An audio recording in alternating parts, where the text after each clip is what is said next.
এটা হচ্ছে আমাদের ফার্স্ট 5080 বায়ারের বিল্ড এবং এই বিল্ডের সবগুলো কম্পোনেন্ট উনি নিজে চয়েস করে নিছে এবং কেস সহ এভরিথিং এমনভাবে পিক করা হয়েছে যাতে এর মধ্যে অ্যাস্থেটিক্যালি একটা প্লিজিং লুক আসে, ওভারঅল একটা ওয়েল থট বিল। এই ভাই মূলত এডিটর, উনি কন্টেন্ট ক্রিয়েশনে ইনভলভড আছেন এবং সাথে সাথে গেমিংও মাঝে মধ্যে করতে চান। তো বলতে পারেন গেমিং এবং কন্টেন্ট ক্রিয়েশনে একটা মিক্স এটার মধ্যে থাকবে। আপনাদের সাথে আছে আমি অনুজ জামান, আপনারা দেখছেন পিসি বিল্ডার বাংলাদেশ।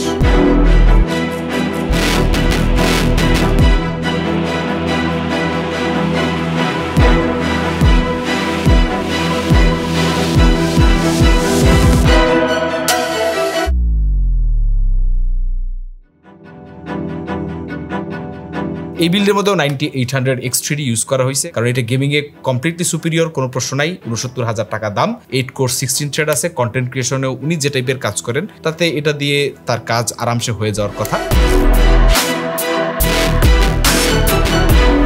সবকিছু মিলে উনি এই প্রসেসরটাই চয়েস করছেন। এর সাথে মাদারবোর্ড আমরা ইউজ করছি MSI X670E টমাহক ওয়াইফাই। এখন বলতে পারেন যে এর সাথে ৫,০০০ টাকা অ্যাড করলে তো উনি 870 বোর্ডই পাইতো, তাহলে উনি 670 কেন নিল? কারণ সকেট সেম, কোনো অসুবিধা নেই, বাট কালার অ্যাস্থেটিক্স ওনার কাছে মনে হয়েছে ওনার বিল্ডের সাথে টমাহক X670 এটাই যায়। সো উনি 870 টমাহক না নিয়ে 670 টমাহকটা নিছে।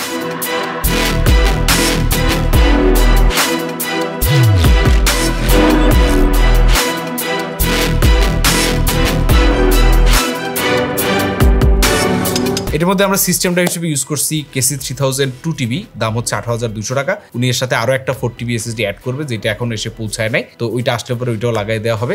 KC3000 নিয়ে নতুন করে কিছু বলার নাই। ফিউরি রেনেগেড আর KC3000 এই দুইটা এখন বাংলাদেশের এই রেঞ্জে বলতে পারেন জাতীয় SSD DRAM ওয়ালা।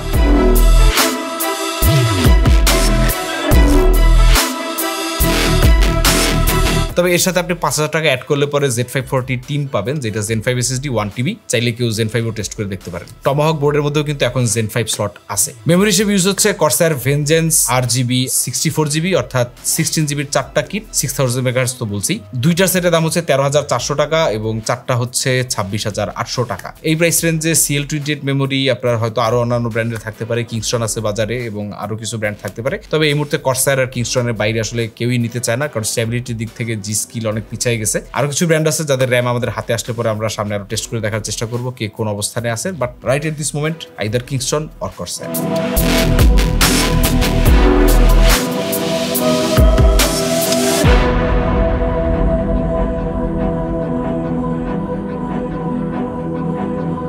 কেস হিসেবে আমরা ইউজ করতেছি Antec C8 14,700 টাকায় চমৎকার একটা কেস। যারা এই প্রাইস রেঞ্জে বিল্ড করতে চাচ্ছেন তাদের কাছে এটা ভালো অপশন হইতে পারে, কারণ এটার উপরে নিচে দুই দিকে 420mm রেডিয়েটর সাপোর্ট আছে এবং এগুলো চাইলে আপনি পুশপুল করতে পারেন। আমরা এই সিস্টেমে করছি। 70mm পর্যন্ত ক্লিয়ারেন্স আপনার রেডিয়েটরের সাথে পাওয়া যায়। সো দুইটা ফ্যান যদি 30mm হয় আরামসে এর মধ্যে বসে যাবে এবং সাইডে আপনি চাইলে এখানে 360mm এর আরেকটা রেডিয়েটর বসাইতে পারবেন, ওটাও পুশপুল করার মতো ক্লিয়ারেন্স আপনার আছে। এটা একটা মজার ব্যাপার যে সব কেসে এই ফিচারগুলো থাকে না, স্পেশালি আপনার সাইডে পুশপুল করলে অনেক সময় দেখা যায় গ্রাফিক্স কার্ডের মধ্যে চলে আসে, ওইটা একটা প্যারা। বাট আমাদের এইখানে যে কার্ডটা ইউজ করা হইতেছে ওইখানে প্যারা খাওয়ার খুব একটা সুযোগ ছিল না। কেন সেটা কার্ডটা দেখলে পরেই বুঝতে পারবেন। কেসের ব্যাক সাইডে কেবল ম্যানেজমেন্ট করার জন্য যথেষ্ট ভালো আপনার রাউটিং স্পেস দেওয়া আছে, চ্যানেল করা আছে, কেবলটাই দেওয়া আছে। সো আরামসে আপনি সুন্দর কেবল ম্যানেজমেন্ট করতে পারবেন এবং উপরে আপনার রেডিয়েটরের বাতাস কোনোভাবে যদি কোথাও ধাক্কা খেয়ে ভেতরের দিকে আসে তাইলে এইটা আবার বের হয়ে যাওয়ার জন্য আপনার ব্যাক প্যানেলের সাথে আরেকটা চ্যানেল করা আছে, ওইটা দিয়ে আপনার বাতাসটাও বের হয়ে যাবে। এটা কিছু কিছু কেসে আমরা মাঝে মধ্যে এই সমস্যাটা দেখতে পাই। তো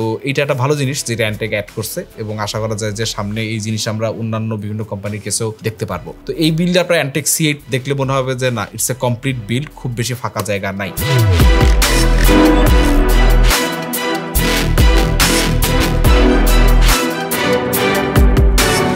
এরপর PSU first player NGDP 1300 watt, কারণ 27,500 টাকায় এর থেকে বেটার খুব বেশি PSU আপনি পাবেন না। সিলিকন ব্রেড কেবল, মাল্টি রেট পাওয়ার সাপ্লাই এবং এটা PPLP ইনফো এবং আপনার সাইবারনেটিক্স দ্বারা ভেরিফাইড। আমরা এটা চেক করে দেখছিলাম PPLP ল্যাবে গিয়ে, তো ভালোই ছিল এবং যেই প্যাকেজিং আসে দেখলে একটু অন্যরকম মনে হয়। এবং এই পাওয়ার সাপ্লাইটা 800 ওয়াটও এখন বাজারে অ্যাভেলেবেল আছে এবং ডেফিনেটলি এটা দেখা যাবে যে অনেক বড় বড় কোম্পানির দামের উপর একটু চাপ তৈরি করতেছে, যে ব্র্যান্ড ভ্যালু থাকা ভালো বাট কতটা থাকা ভালো। এনিওয়ে দেখতে পারেন যাদের হাতে বাজেট অত বেশি নাই যে আপনি MSI high end power supply কিনবেন। পাওয়ার সাপ্লাই মার্কেটটা জমে উঠতেছে, কারণ ATX 3.1 PCI 5.1 সব ধরনের সাপোর্ট আছে আর বাকিটা ব্র্যান্ড ভ্যালুর উপরে। কুলার আমরা ইউজ করতেছি ডিপকুল মিস্টিক 360, এটার দাম হচ্ছে 17,300 টাকা। ডিপকুলের এই কুলারটার মেইন পার্টটাই হচ্ছে ডিসপ্লেটা। ডিসপ্লে এবং পাম্পের ব্লকটা এত সিমলেস, দেখতে অনেক ভালো লাগে। মিস্টিকের আবার পাম্পের সাথে যে 90 ডিগ্রি ফিটিংস গুলো দেওয়া আছে এগুলো খুবই ফ্লেক্সিবল। দেখা যায় বিভিন্ন ব্র্যান্ডের এআইও গুলার এই টিউব নাড়াচাড়া করতে গিয়ে আপনার বহুত প্যারা খাইতে হয়, অনেকগুলো অনেক রিজিড, বাট এটা খুবই ফ্লেক্সিবল। এই কারণে আমরা কি করছি, আমরা টিউব দুইটারে মোড়ায় র্যামের পাশ থেকে নিয়ে আপনার যেহেতু পুশপুল করা রেডিয়েটরটা ওইটার পেছন দিক থেকে রাউট করে দিছি, দেখে আপনার মনে হবে কি ওর একটা টিউবলেস এআইও চলতেছে, বাট এটা ফুটপ্রিন্ট খুবই মিনিমাল, দেখতে অনেক চমৎকার লাগে। কুলারের সাথে যে ফ্যান আসতেছে এগুলো তো আসতেছি, এর বাইরে আমরা এক্সট্রা ফ্যান নিছি ডিপকুলের FD14 আর FD12, 4টা FD14 আর 6টা FD12। 4টা FD14 এর দাম হচ্ছে 5,150 এবং 6টা FD12 এর দাম হচ্ছে 6,600। এর মধ্যে FD14 গুলা হচ্ছে 140mm এর ফ্যান, এগুলোর মধ্যে 3টা ইউজ করা হয়েছে নিচে 3টা হচ্ছে ইনটেক, আর ব্যাকে একটা ইউজ করা হয়েছে, ওইটা আবার এক্সস্ট দেওয়া হয়েছে। আর বাকি যে ফ্যানগুলো আছে FD12 এগুলোকে আমরা রেডিয়েটরগুলোর সাথে পুশপুল করে দিছি। এরপর হচ্ছে the main thing, the first 5080 যেটা পিসিবি স্টোর থেকে গেছে, এইটার দাম হচ্ছে আপনার 2,15,900 টাকা। এবং সুপ্রিমের মধ্যে এটার মধ্যে একটা যেহেতু লিকুইড, এটা একটা আলাদা রেডিয়েটর সহ আসে এআইও, কিন্তু ফ্যান দিচ্ছে 4টা, একটা মেইন বডির মধ্যেও দিছে, আবার রেডিয়েটরে 3টা ফ্যান মাউন্ট করা অবস্থা আসতে দেখবেন, কিন্তু ফ্যানগুলো সব হচ্ছে নন আরজিবি। তো এই কারণে আমরা কি করছি যে FD12 ফ্যানগুলো সামনের দিকে দিয়ে আপনার সোয়াপ করে MSI এর ফ্যানগুলোকে পেছনে দিয়ে দিছি, যাতে একটু FPS বাড়তি পাওয়া যায়। জিপি তো এমনি ভালো আসি, সাথে একটু আরজিবি দিয়ে বাড়তি FPS পাওয়ার চেষ্টা বলতে পারেন আর কি। আপনার আগের যে সুপ্রিম এক্স কার্ডগুলো ছিল এগুলো ছিল বেশ স্লিম চিকন চাকন, নতুন যে সুপ্রিম আসছে এটার মধ্যে থেকে এক্স স্লিম উঠে গেছে এবং এটা বেশ বড় সড়ো। আপনার লিকুইড হওয়ার পরও প্রায় বলতে গেলে 3 স্লটের কার্ড, এবং টিউবের লেংথও বাড়ছে অনেক। এখন টিউবের লেংথ এতই বাড়ছে, আপনি যদি এটা নর্মালি ঝুলাই রাখেন তাহলে এটা নিচের ফ্যানের মধ্যে চলে যেতে পারে, ব্লেডের মধ্যে আটকায় যেতে পারে। এর জন্য আমরা কি করছি, আমরা টিউবটাকে স্পাইরাল করে দিছি, দেখতে অনেক ভালো লাগে। এর সাথে যদি একটা আরজিবি স্ট্রিপ কোনোভাবে অ্যাটাচ করা যেত তাইলে এটা একটা অন্যরকম লুক আসতো, কিন্তু আরজিবি স্ট্রিপ এই মুহূর্তে নাই, তাই দেখানো যাচ্ছে না। তারপরে চলেন দেখি বিরল দেখতে কেমন লাগে আর কি।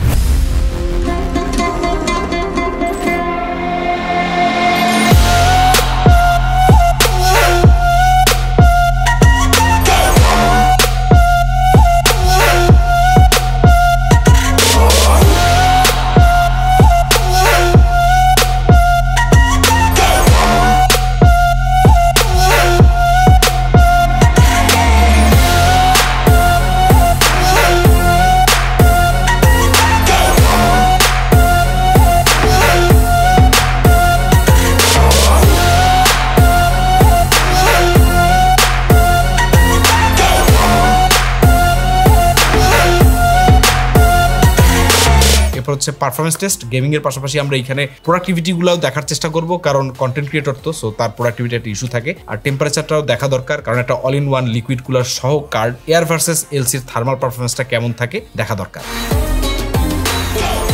সো লাস্ট বেশ কয়েক মিনিট ধরে আমাদের এখানে সিনেবেঞ্চ আর ব্যাকগ্রাউন্ডে ফার্মার্ক রান দিয়ে দেই, যাতে আমরা সিস্টেমটাকে প্রপারলি স্ট্রেস দিতে পারি। আর অলরেডি এখানে যদি আমরা আমাদের সিপিইউটাকে বায়োস থেকে 5.2 গিগাহার্টজে লক করে রাখছি ম্যাক্সিমামে, আর ভোল্টেজ আর ওয়াটেজ অটোতে আছে। যেহেতু আমাদের সিস্টেমটাই ফ্যান কনফিগারেশন পুশফুল কনফিগারেশনে করা হয়েছে, আর এইখানে অনেকে বলতে পারে যে নেগেটিভ এয়ার প্রেশারটা বেশি হবে, তারপর দেখা যাক যে এই সিস্টেমের টেম্পারেচারের অবস্থা কেমন। তো ফার্মার্কে আমরা অলরেডি দেখতে পাচ্ছি যে জিপিইউ এর ম্যাক্সিমাম টেম্পারেচার 57-58 ওঠানামা করতেছে, এর বেশি উঠতেছে না। আর এই পাশে যদি পিসিতে দেখি যে 57 ডিগ্রি ম্যাক্সিমাম সিপিইউ টেম্পারেচার। তারপর আমরা শিওর হওয়ার জন্য একটু এইচডব্লিউ ইনফো ওপেন করে দেখি, আর যদি এইচডব্লিউ ইনফোতে দেখি এখানে ম্যাক্সিমাম সিপিইউ টেম্পারেচার 58 ডিগ্রি, আর CPU power consumption maximum 102 watt পর্যন্ত। সিপিইউ ভোল্টেজ আছে 1.15 ভোল্ট, আর কোর গুলো কন্টিনিউ 5.2 গিগাহার্টজে লকড আছে, কোনো ফ্ল্যাকচুয়েট নাই। এবার আমরা যদি জিপিইউ এর দিকে দেখি তাহলে ম্যাক্সিমাম টেম্পারেচার 61 ডিগ্রি, সিপিইউ এর ম্যাক্সিমাম পাওয়ার কনজাম্পশন 364 ওয়াট, আর কারেন্টলি 358 ওয়াটের মতো পাওয়ার কনজিউম করতেছে। সো আই গেস সবাই একটা টেম্পারেচার নিয়ে আইডিয়া পেয়েছেন। এবার আমরা একটা গেম রান করে দেখি যে কি পরিমাণে এফপিএস পাওয়া যায়। সো এবার একটু সাইবারপাঙ্ক প্লে করে দেখা যাক যে আমরা কেমন পারফরমেন্স পাই। আমরা যে মনিটরটা ইউজ করতেছি এটা একটা 2K আলট্রা ওয়াইড মনিটর, তো আমরা ফুল স্ক্রিন মোডেই আছি। এবারে ভিসিঙ্ক অফ, এইচডিআরও অফ, গ্রাফিক সেটিংস এর সবকিছু আলট্রা দেওয়া, রে ট্রেসিং আর ডিএলএসএস অফ রাখছি, যাতে এক্সাক্ট জিপিটা থেকে আমরা কি পরিমাণ র পারফরমেন্স বের করতে পারি। তো এখানে আমরা ইন অ্যান এভারেজ 108 এফপিএস থেকে 110 এফপিএস এর মতো পাইতেছে, আবার 98 এ ড্রপ করছে। আমি একটু সিটির ভিতরে যায় দেখি যে এফপিএস এর কি অবস্থা হয়। আমাদের জিপি ইউটিলাইজেশন অলমোস্ট 99%, 2.7 মেগাহার্টজে চলতেছে, নট ব্যাড। আর পাওয়ার কনজিউম করতেছে অলমোস্ট 295 থেকে 305 ওয়াট পর্যন্ত। সিপিইউ ইউটিলাইজেশন 64% টু 50%-এর ভিতরে ওঠানামা করতেছে। সো সিটি এরিয়াতে ঢোকার পরে এফপিএস আমরা বেশ ভালোই ড্রপ হইতে দেখছি, এখন অলমোস্ট 87-90 মতো পাইতেছি। 97 আছে এখন, বাট কোনো প্রকার স্ক্রিন টিয়ারিং বা ফ্রেম ড্রপ টাইপের কোনো ইস্যুস নাই, বেশ স্মুথ গেমিং এক্সপিরিয়েন্স।